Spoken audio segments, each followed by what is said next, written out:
திவாகரன் வெச்ச புள்ளி. கோலம் போடும் சசிகலா. அசராத தினகரன். விரிவடையும் மன்னார்குடி குடும்ப விரிசல். நீண்ட நாட்களுக்கு பிறகு திவாகரன் குறித்த செய்தி ஒன்று நமக்கு பிரத்யேகமாக கிடைத்திருக்கிறது. அது என்ன? சசிகலாவின் சகோதரர் திவாகரன். கடந்த வருடம் திவாகரனை பற்றின செய்திகள் பெருமளவு மீடியாக்களில் கசிந்து வந்ததை யாராலும் மறக்க முடியாது. ஓபிஎஸ்ஸின் ஆதரவாளரும் மூத்த தலைவருமான வைத்திலிங்கத்தின் மகன் திருமணம் கடந்த வருடம் தஞ்சையில் நடந்தது. இந்த கல்யாணத்துக்கு சசிகலா வரப்போவதாக சொன்னார்கள். காரணம், வைத்திலிங்கம் மீது அபரிமிதமான நம்பிக்கையை சசிகலா வைத்திருப்பதால் எப்படியும் கல்யாணத்துக்கு வந்துவிடுவார் என்று நம்பப்பட்டது. அதுமட்டுமல்ல, தினகரன் சசிகலா இடையில் இணக்கமான சூழல் இல்லாததால் இவர்கள் 3 பேருமே அந்த திருமண விழாவில் கலந்து கொள்ள உள்ளதாகவும் 3 பேரும் சேர்ந்து பத்திரிகையாளர்களை ஒன்றாக சந்திப்பார்கள் என்றும் தகவல்கள் வெளியாகின. ஆனால் அத்தனை கணக்குகளும் சுக்குநூறாக உடைந்து போனது. உடல்நிலை சரியாகாததால் அந்த கல்யாணத்துக்கு தன்னால் வரமுடியாது என்று சசிகலா தரப்பில் சொல்லப்பட்டுவிட்டதாம். ஆனால் திருமணத்துக்கு சசிகலா வரமுடியாமல் போனதற்கு முக்கிய காரணமே திவாகரன்தான் என்ற சலசலப்பு கிளம்பியது. காரணம், எடப்பாடி பழனிசாமியுடன் இணக்கமான போக்கை திவாகரன் கொண்டிருக்கிறாராம். இதெல்லாம் தெரிந்தும் கூட திவாகரனுக்கும் அழைப்பு விடுத்திருந்தார் வைத்திலிங்கம்.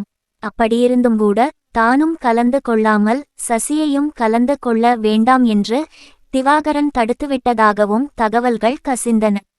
இப்படித்தான் ஓபிஎஸ்ஸின் திருச்சி மாநாட்டிலும் சசிகலாவை கலந்து கொள்ளாமல் தடுத்தது திவாகரன் என்றும், எடப்பாடி பழனிசாமிக்கு சாதகமாகவே திவாகரன் ஒவ்வொரு முறையும் நடந்து கொள்வதாக கூறப்படுகிறது. அவ்வளவு ஏன், சசிகலா தன்னை புறக்கணிப்பதற்கு காரணமும் திவாகரன்தான் என்று அமமுக பொதுச் செயலாளர் டிடிவி தினகரன் தரப்பும் நினைக்கிறதாம். இப்படிப்பட்ட சூழலில்தான் நமக்கு இந்த பிரத்யேகமான தகவல் ஒன்று கிடைத்திருக்கிறது. சசிகலாவின் சகோதரர் மகன் ஜெய் ஆனந்த். இவருக்கு நேற்று 16ஆம் தேதி பிறந்த நாள். இதையொட்டி சசிகலா உறவினர்கள் பலரும் அவருக்கு வாழ்த்து சொன்னார்கள். ஆனால் தன்னுடைய மாமா டிடிவி தினகரன் ஃபோன் பண்ணி வாழ்த்துவார் என எதிர்பார்த்திருந்தாராம் ஜெய் ஆனந்த். எனினும் கடைசிவரை வாழ்த்து தெரிவிக்கவே இல்லையாம் தினகரன். அது மட்டுமல்லாமல் ஜெய் ஆனந்த் ஃபோன் பண்ணியபோதும் தினகரன் அட்டெண்ட் பண்ணவில்லையாம். இதனால் பிறந்த நாளின் போது வழக்கமான உற்சாகமில்லாமல் மூடு அவுட்டாக இருந்தாராம் ஜெய் ஆனந்த். இது குறித்து நாம் விசாரித்தபோது தனது மகன் ஜெய் ஆனந்துக்கு தினகரனின் மகளை கேட்டிருந்தார் திவாகர். ஆனால் மகளை கொடுக்க மறுத்துவிட்டார் தினகரன். இதிலிருந்தே இவர்களின் குடும்பத்துக்குமிடையே சற்று விரிசல் உருவாகியிருந்தது. இது தவிர தினகரனை சசிகலா மதிக்காமல் இருப்பதற்கு திவாகரன் தான் காரணம் என தினகரன் வலுவாக நினைக்கிறார். அந்த கோபம் இப்போது வரை தினகரனுக்கு போகவேயில்லை. அதனால்தான் பிறந்தநாள் வாழ்த்துச் சொல்லாமல் இருந்திருப்பார் என்று நம்மிடம் பகிர்ந்து கொள்கிறார்கள் மன்னார்குடி தரப்பினர். ஆனால் இதுவரை சசிகலா ஏன் தினகரனிடம் பாராமுகத்துடன் இருக்கிறார்?